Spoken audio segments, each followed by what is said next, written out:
he was getting the Kindred band away. No one really wanted to allow him to play it. So we'll see if he's going to be allowed to play it today, or if it is going to be a similar ban phase. Olaf and Zach going to be banned out instantly, so they know something we don't. Yeah, well, once again, we talked about the Olaf and the Zach bans at length already. I mean, there's too much more to comment on. Silas is going to be taken away. That's a fairly targeted ban. Yeah. Syndra gone there as well. And Jordan are whopping through these. They are insta-banning. To be fair, they've had no shortage of time to think about it, Mac. Very true. I don't think that there should need to be too much discussion at this point. They'd trying be to get us back into the rifts. well and truly prepared for what they were going to We get to see it. pick up. And yeah, Kindred was a talking point. And it really lines up with what we've seen from Jundat in that jungle. He has been a very carry-oriented jungler. He likes to play the Graves, the Lee Sin we've already seen from him. That seems to very much be the style in this region. Thing though is it didn't work super well for them, so hopefully we'll see something different on that Kindred. Over on the other side for Oman, we've got the Samira lock-in with the Naught, so a lot of hard engage, a lot of all-in. Yep, seen that before from Oman. It's a very strong laning phase for that bot lane. How well you scale it into the mid and late game does largely depend on what you're able to do early on in the lane. So, be interested to see what choices we get through here from Team Jordan. Braum is a good answer to it. Does shut down a lot of what Nautilus can do. Yeah. Solid for the laning phase.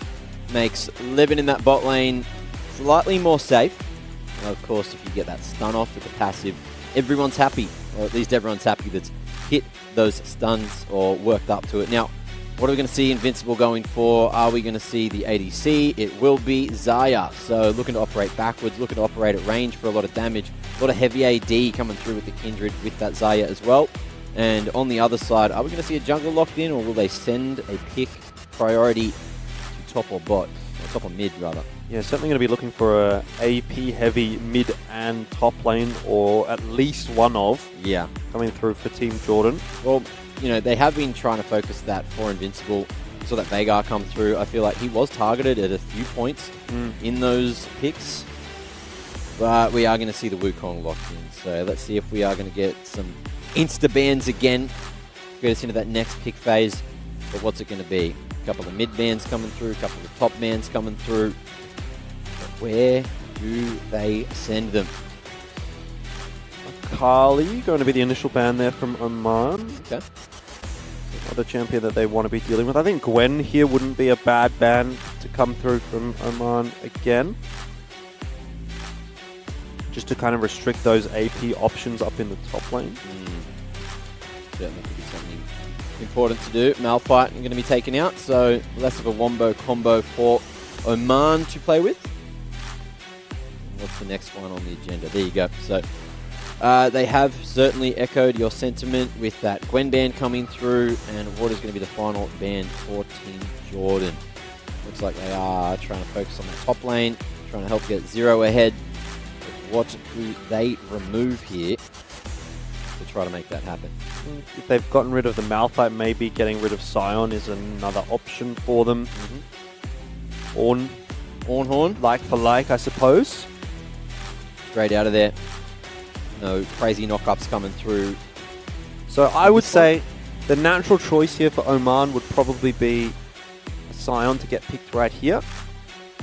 You've already banned away the Gwen, so you won't have to deal with that awkward matchup. Leave the counter pick for mid. It's going to end up being Lissandra. Okay. So another fairly safe option. Also a lot of crowd control to kind of enable Samira. A lot of knock-ups. There's a lot of AoE, so once again, Team Oman looking like they're going to try to make a wombo combo work here. You get a good Cyclone off, you get a good Frozen Tomb off, and you get a good Samira ult off, then that is a whole bunch of damage coming. But you have to catch Jordan first. So surely you want to be taking the Cassante away here as Team Jordan. I just don't think you want to be letting that go over to Oman. That feels like it's just going to be a bit too much to deal with.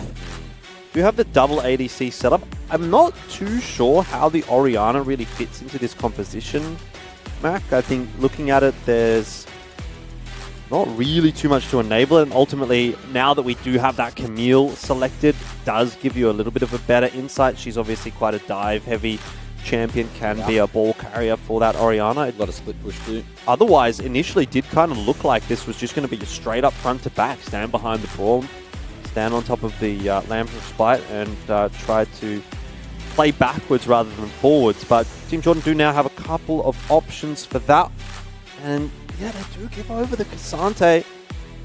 So it's pretty solid comp from Oman. It's a very, very solid comp from Oman. If they get into 5v5 team fights, like you look at that team comp, you think we kind of just win those team fights. Now, granted, the Lamp of Spite can obviously go a long way for Team Jordan if that's used very well.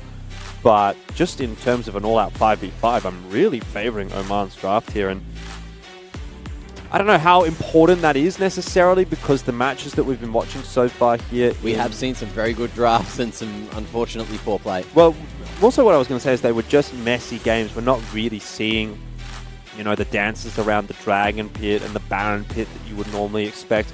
We're not seeing the full 5-on-5 commitment. A lot of the time it's just like skirmishes all over the map, 3-on-3s or 2-on-2s, and players getting caught out at awkward times, and you never really... like until the very, very late game do you end up getting a straight up 5v5. So that's got to be something that Oman is kind of cognizant of and having a look toward, and seeing whether or not they will ultimately be able to force that kind of gameplay, or if things will degrade into a little bit more of a messy situation. I like the Braum with the double 80 carry setup. Even with the Camille, you can get some pretty fast stacks on that Braum passive. So early game skirmishes definitely going to be advantageous for Team Jordan, particularly if that Braum is involved. But heading into the mid game, once we head into some 5v5s, Team Oman, I do like the draft that they've got here. Looks very easy to execute on. Mac, we've got Wukong in, get that early engage, or the Lissandra in from the flank, enable things, set it up nicely. Then you've got the follow through from Samira. Lots of AoE damage, lots of knockups to enable Samira. So I don't know, I'm on Team Oman, I think, for this one. But we'll have to wait and see how things do ultimately play out. Let's see if there's going to be any level 1 fun. We almost saw some in game 1 of the day. But here in the second series, Team Oman just sitting back. Not going to stop any early invade. Jundat, we might see him attempt to get a deeper trinket off. A little ward there over towards Omani. But everyone just sitting back for the moment until those jungle camps spawn. Yeah, I'm interested to see that the sweeper has been purchased by Butcher. So he went and put his own ward down in the tri-bush at the bot lane and based and bought himself a sweeper. Yeah, straight away. So wants to look for some of the early bush control in lane. Just taking a look at the summoner spells across the board. Ignite TP for the Camille. Zero wants to get aggressive up in that top lane. You do have Exhaust for easy E. So if he ends up dueling against another one of those 80 carries, whether he's against Kindred or Xayah, that could be quite useful, quite beneficial. And obviously Samira, quite a close range champion, can get a lot of value out of that as well. And then Janko has gone towards the Ignite on the Nautilus. Fairly standard fare.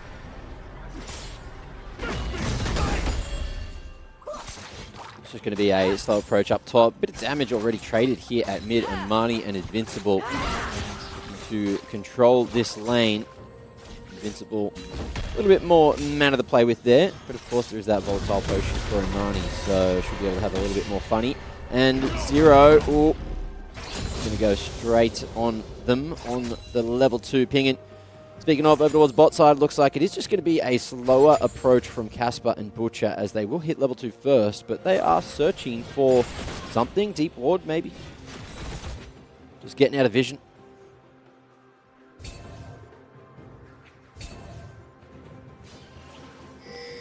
Top to bot for Jundat, and bot to top for WK Master. So two different styles in that jungle, two different approaches. Team Jordan pushing quite heavily. Will be aware that their jungler is pathing in their direction, so they'll be safe. But they do also have quite a deep ward in that river, so playing it quite nicely so far. Looks like Omani to take an early base here. Lots of exchanges in the mid lane by the looks of things. But TP available on both the mid laners should mean that we won't see any real CS being lost early in the game. Casper's going to take an early reset here as well. You'd have to think if he does do that, we'll be looking to pick up the Cull. Decides against it maybe. Jundat has just made the call that he wants to go for the bot side Scuttler. But the mark goes up to the top side. So it's a little bit of an unfortunate 50-50 there for Jundat. Gets that bot side Scuttle for free. And going to call for the reset back to base. And became Master alongside Omani. Heading up to the top side Scuttle. I mean, this is kind of good from Oman. They're looking at the map and they're seeing the advantages that they need to get. And they're also seeing Zero a bit overcommitted. We'll be able to grapple back out to safety, but Omani went over the wall. Yeah. Did get a bit of free damage down. Really hungry for that one. But either way, not going to be the follow through. Didn't catch him napping. And Zero not falling back either. So he must have spotted the fall away down the river. And you can see as well Jundat going to try to come up. Go for a lane gank here. It's not a fun place to be in the bot lane, by the way, for Easy E and Janko. He's out of vision. Zero. He's baiting this one out perfectly, and further away they go. Plus now in a bit of a rough position. He has that level advantage, but he doesn't have the health to play with here. Will have that shield, won't have to sustain, and he won't get away. There's first blood. Well executed from Jordan. Yeah, indeed. Very good stuff. Jundat on his way very happily with an assist in the back pocket. Get the kill onto Camille. Camille's one of those champions that if she gets accelerated early... Did Jundat get the mark? No, I don't believe so. Did he get it for the kill? I don't believe so. Okay. He definitely didn't get the mark from the initial scuttle. Okay. I don't believe he got the mark from that kill either. Might be able to have a look on this replay. Yeah, he's got Wukong. Yeah. So no mark just yet for the Kindred, but look, kill going over the way of Zero. I think that's good. Yeah. Camille... Scale really well. She's just a scary champion in those 1v1s, and the further and further you fall behind, the harder it is to play up against her. Bots finding advantages for Team Jordan, mids finding advantages, tops finding advantages. Yeah, Zero should get that Hextech ultimatum online in one more minion's time, so that makes things scary for Plus towards the top there. Yeah, could be, again, a just straight up easy gank there for Jundat if Plus spends a little bit too much time forward in the lane. No flash available. And two very high damage dealing champions on that gank with a lot of hard CC if that ulti comes through from Zero. But instead, pathing pot side. Roaming supports means nice experience. A little bit of fun down in that bot lane for Casper. Easy eat. Ooh, really get caught off. He's going to see Butcher on that ward in the river. So decides just to keep that distance. And it is a slow push all the way back now. Jack makes his way back down. You can see Zero as well getting the info on WK Masters positioning. And it's just going to be that back to base. Spend a little bit of the hard-earned cash. Caulfield's hammer being purchased by him, so we'll have the extra cooldown to play around. Jundat still just those two long swords, but he's looking for more value here. If he jumps the wall, he'll be going straight onto that control ward in the tri-bush, so he should be spotted out. But he's already spotted in the river, though. Yeah, so straight at the top of that one. Might get collapsed upon right here. Invincible has allowed Omani to just start to come across. Yeah. Smite gap. Jundat going to be taking that one. WK Master nowhere to be seen. So it was a free blue buff, and there's that reset. Top lane continues to be more of a farm lane than anything else. I mean, it's kind of crazy to see these two control mages being picked up in mid, and yet Invincible has found such a significant advantage already as far as the CS is confirmed. Up about 15 or so is quite the advantage in the mid lane. Same can kind of be said down in bot as well. Easy E struggling. I mean, this is not the kind of gameplay that you want to be bringing when you've got Samira and Nautilus. You don't want to be farming under your tower, kind of unable to do anything, unable to be proactive in that lane, but that's really just what Braum does. He kind of shuts the lane down and says, you know what, this is not going to be anything beyond a farm lane unless you want to play in some unfortunate trades. So with one pick, Butcher just kind of changes this from being potentially a very volatile bot lane to quite a slow and reserved bot lane. Well, in the meanwhile, Jundat's got that one mark online and is going to be completely uncontested and mostly untouched by the Herald here too. So first objective, neutral objective rather, taken for the game at the 8-minute 30 mark. And you can see the WK Master wants to try to trade it for the Drake, but decides against it. Will start to make his way back towards mid. Should be spotted out by Butcher in the meanwhile. And it looks like Butcher is going to be seen as well. So Oman just hovering the mid lane. Could see some action here. Butcher, spot this rotation as well. That control ward in the pixel bush. Casper needs to be careful.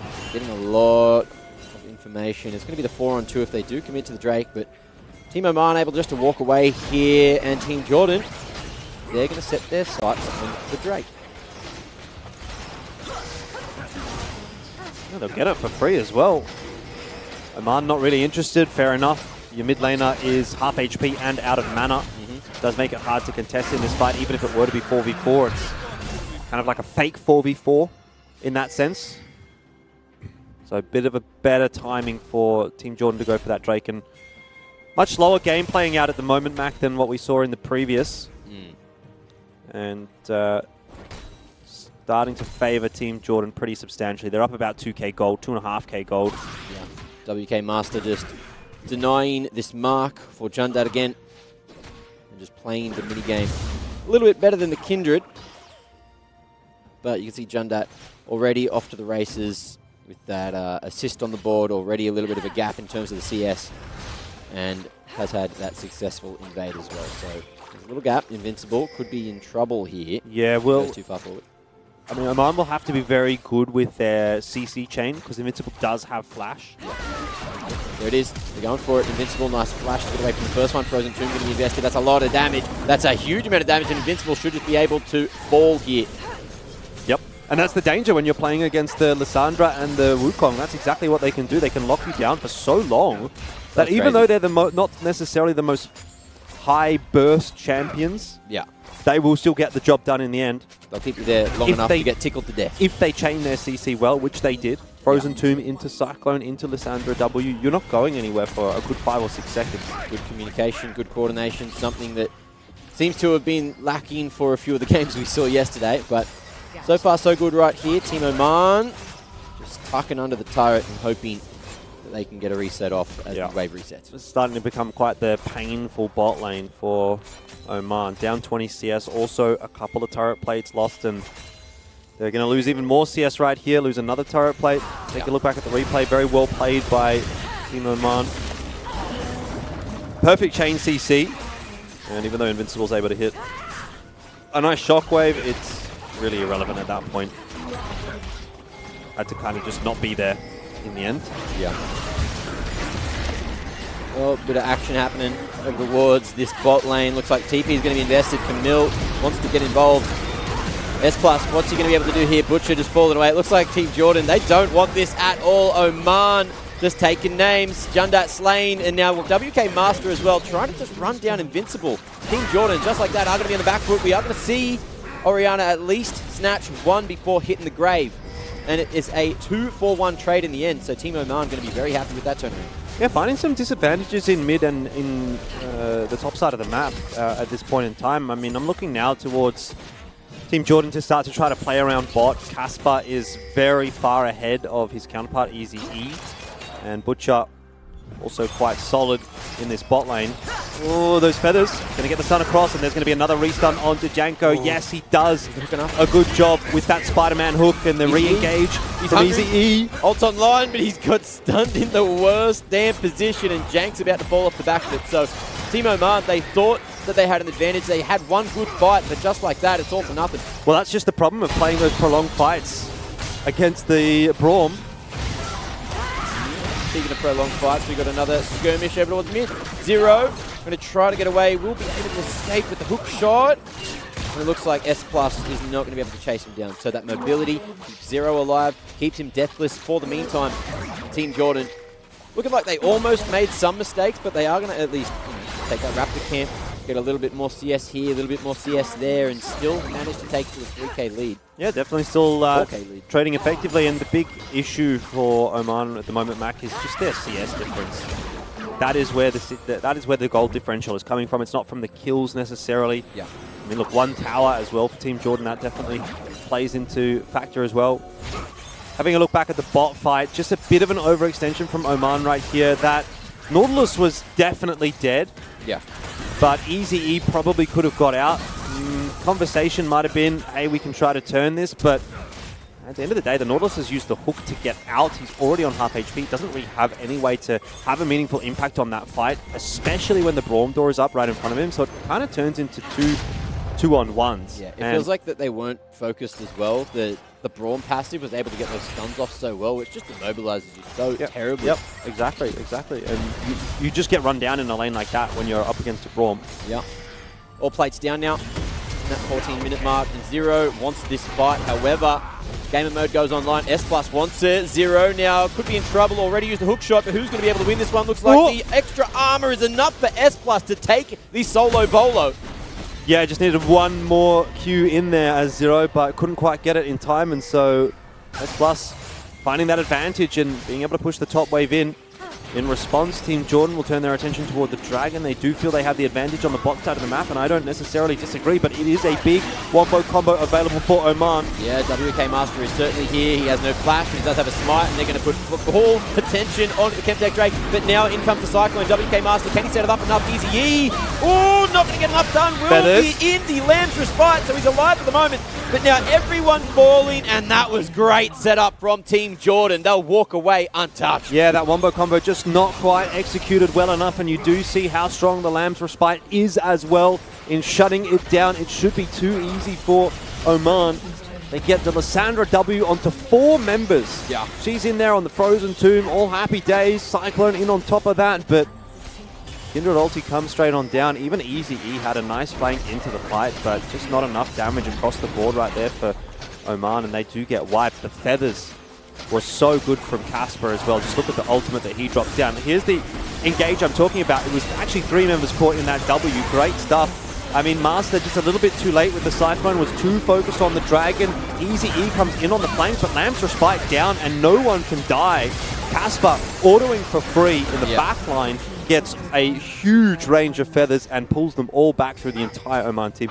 Very well played. So much damage. Now 4-0 and 2 max as well. That's gone from, I think, 1-0 and 2 in the going into that last fight. It's just going to, as soon as you see Casper base and buy, you know, these items accelerate heavily. Just going to really, really put the hurt onto Oman. So it's a 4-kill gap over the top of Easy E on the Samira, as well as a 40 CS lead pretty much. And then there was that whole tower as well. All those plates equals a lot of gold. Jundat taking this one down onto Omani. He wants that mark. He needs it, and it looks like he's going to find it too. Big kill coming in onto the Kindred, and that makes Kindred ever much more deadly. Ooh, over towards the top though. S Plus, he'll have the ult online if he wants to pop it, but it looks like he's just trying to bait Zero in, trying to force that overextension.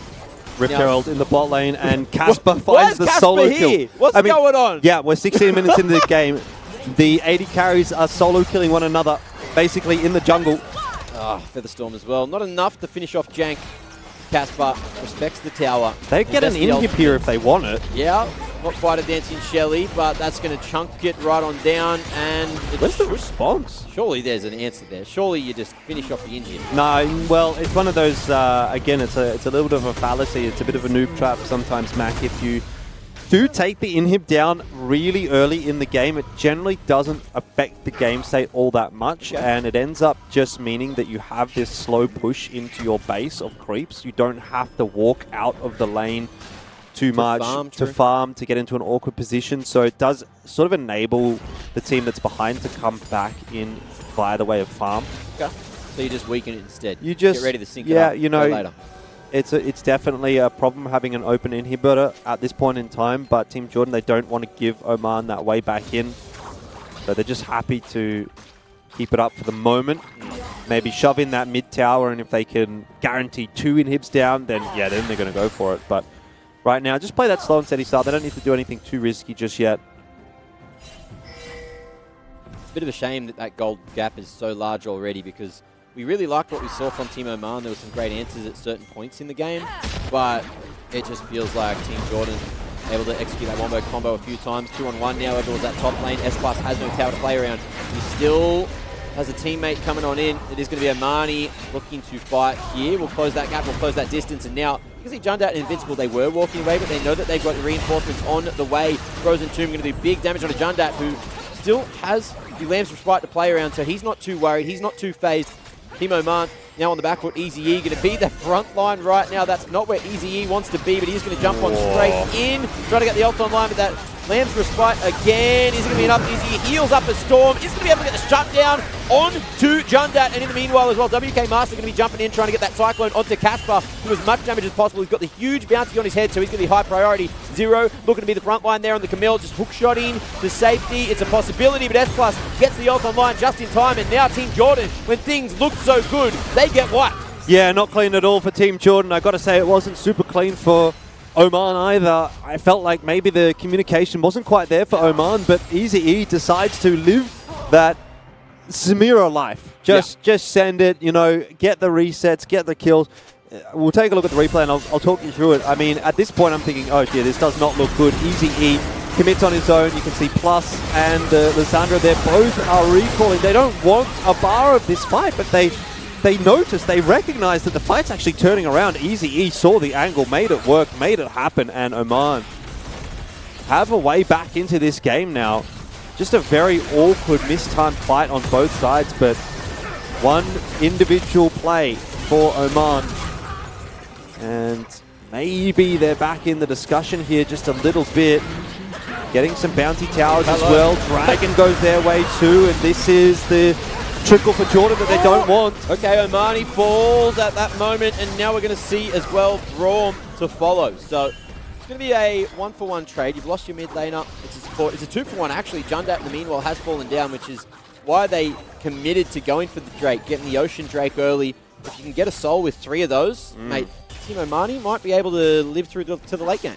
Yeah, potentially. I mean, this has just fallen apart a little bit for Team Jordan. The swing in the last couple of minutes has been absolutely massive. They do still have the lead. They do still have a 5-1 and 2 Xayah, but they have to play around that Xayah a little bit better than the way they have been so far. Team Jordan just a bit too separated in that fight that we saw the replay of. Not the most recent one, the second most recent one. And now we see Team Oman as well, just moving as a unit, clearing out the jungle together, trying to get as much money as possible onto those that need it. And Zero could certainly be caught out here. But as mentioned earlier, as we've seen, Zero already with a couple of great escapes with some decent hook shots. And everything just slowing down.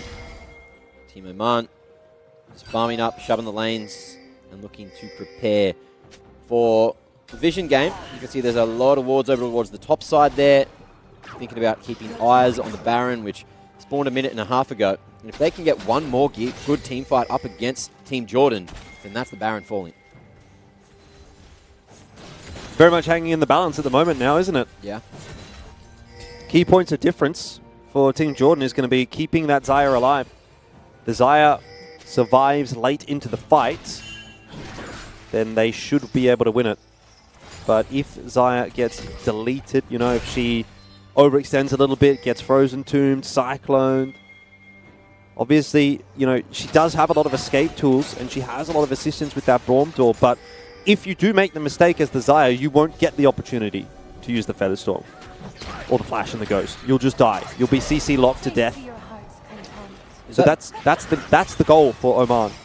Yeah. Is find the angle onto Casper. Take him out of the fight, and then you can win. Is that Braum door an ice cream sandwich, by the way? Possibly, I'm not sure. Looks like something, some kind of sweet biscuit. I'm not a huge Braum skin man, but yeah, it definitely does look like an ice cream sandwich. Insane that can block so much damage. Either way, they're going to try to bait out a fight there, just tapping the Baron, but with the vision going straight back in. Team Oman aren't going to be fully baited. WK Master walking at the front here.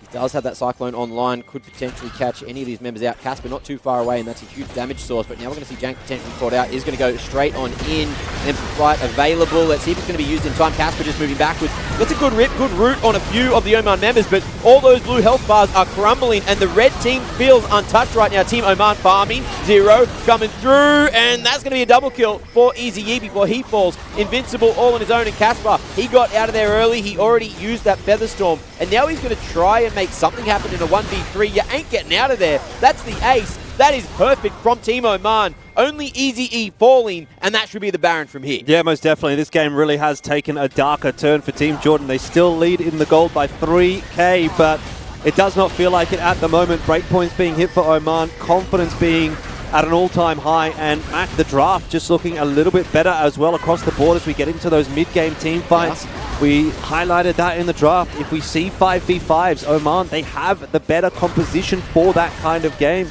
We'll, I'm sure, get a replay at some point of that previous fight, and we can really break it down, but it didn't look like it played out very kindly for Team Jordan at all. Here is that replay. I want you to focus on Casper's positioning in all of this. Just have a look at what he is able to do. Initially, as you said, Featherstorm went down. There's another auto, another 1 or 2, maybe a Q goes in there as well, and in all of this entirety, he is unable to auto. He is unable to do anything. Yeah. He is completely out of the fight. It is a 5-on-4, and the one player that you're missing as Team Jordan is your 5-1 and 2 Zaya, your win condition. So Oman did a really good job of isolating him out of that fight. He didn't have room to work. Obviously with the terrain around there, making it a little bit difficult for the Zaya. So outside of the Featherstorm, which was a good one, yeah, there was no impact at all from Casper in that fight. Easy E, he held the Inferno trigger for just long enough, got 2 kills off the back of it, bursting him down at the right moment. And now he's back, and now he's got the IE online, so he's just that much more deadly. Samira able to activate.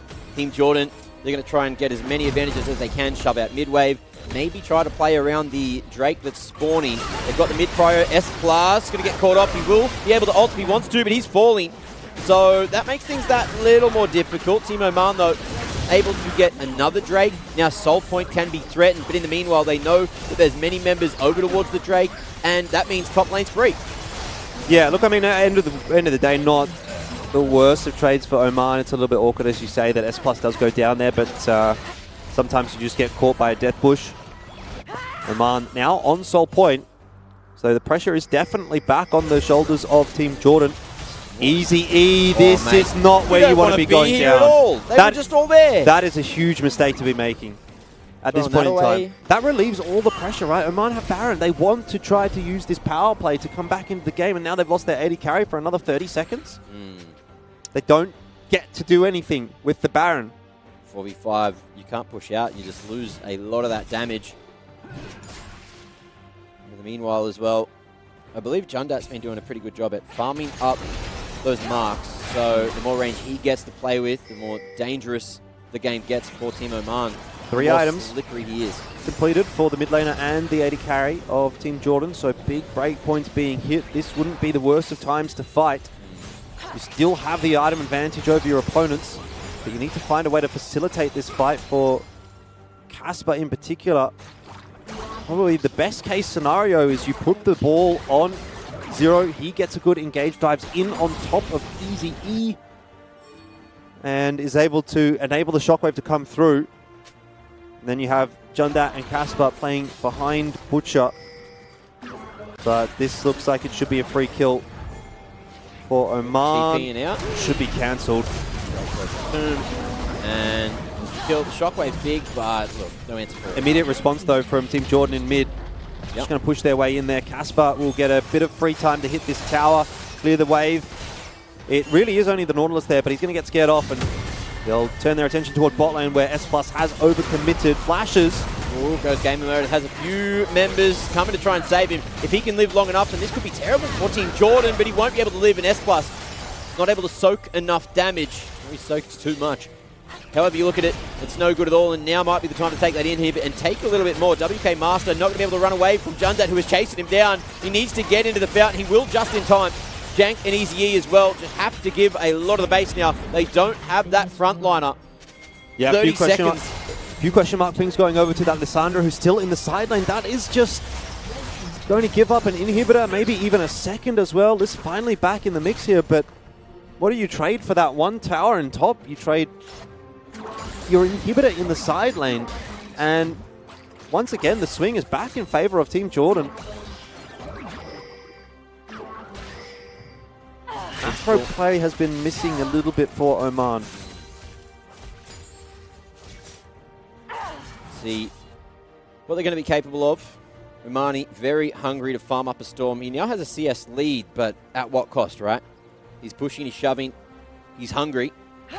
But when you're losing your Cassante, who has been pretty instrumental in a lot of the team fights you've won, things go south real quick. Well, Baron's going to be spawning in a minute or so. That Dragon going to be spawning in a minute or so. And Oman looking for the Dragon Soul. So two very important objectives up in a minute or so. We are in the eye of the storm at the moment, Mac. We've had craziness up to this point. Yeah. Things will slow down for a minute or so. And then once those objectives do respawn, that's when we start to get a little bit concerned about the fights that are playing out. Now, good wave management so far from Team Jordan in this last little passage of play. You got Zero pushing in the bot side. Up on the top side of the map as well, Wave is pushing. And Oman is going to have to answer that as the Dragon is spawning, as the Baron is spawning. And that's going to put unnecessary pressure on their shoulders. They won't have an easy time of taking a fight right here. Needs to try and shove ASAP before the reset comes through. You can see the Defensible realizes he doesn't have a lot of resources. Zero, you get caught out here. Oh well. Hook shot to escape, but it is potentially just going to be the great escape. What's he going to be able to do? Damage start to come back the other way, but 3-on-1. Hextech ultimate invested, hook shot away, but the dot was too strong. And now, that is the worst time you could have died. Yeah, that's probably 10, 15 seconds too soon. If Team Jordan was already on the Baron hitting it, maybe they could have gotten an advance. But they are setting up a death bush. Oh, there we go. Cross. Shockwave could be set up, but it's all about the timing of when that one's going to be. Great Shockwave, and Team Oman just get completely annihilated off the back of it. They don't even need the Baron. They can just run it down mid. Look at where the wave is. Yeah, end the game. That is the call right here. S Plus and Omani to try to hold on. Oh. Butcher's going in the other direction, though. They saw Invincible drop his orb on that choke point, and everyone from Team Oman just stood on it. That was catastrophic. Sometimes it's one of the harder abilities to kind of focus on, though, Mac. You do just sort of forget about it at times. Well, looks like the end is nigh. Team Jordan, they're looking to make this one happen, but Team Oman, they're melting. Omani, he's going to be the last-ditch attempt, but look, going golden ain't going to help you. It's just going to buy more time for Jordan to slap this next to Silly and slap it.